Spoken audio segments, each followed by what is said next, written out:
এই যে একটা ইনহেলার, এটা অ্যাজমা রোগীদের দেওয়া হয়।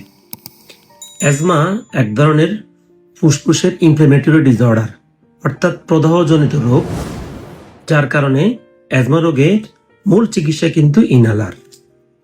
তো যখন আপনার একবার অ্যাজমা ডায়াগনোসিস হবে, ডাক্তার যদি আপনাকে ইনহেলার দেয়, এটা আপনাকে ব্যবহার করতে হবে এবং দীর্ঘমেয়াদী।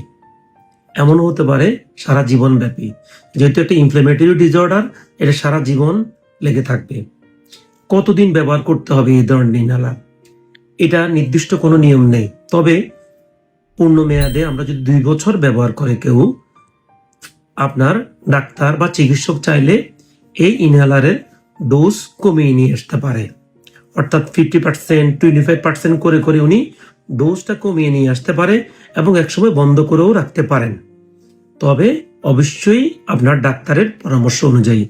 অনেকে করেন কি, ইনহেলার নেওয়ার পরে 15 দিন বা 1 মাস পরে বন্ধ করে দেন। এটা করবেন না। আর ইনহেলার নিয়ে কোনো ভয় পেতে যেন আপনাদের মনে কাজ না করে। এই ইনহেলার থেকে যে অল্প পরিমাণে যে বাতাসটা বের হয়, সেটার ডোজের পরিমাণ খুবই সামান্য, মাইক্রোগ্রাম করে বের হয়। এটা আপনার শরীরের কোনো ক্ষতি করবে না, এটা দ্বারা আপনার শরীরের কোনো ক্ষতি হবে না।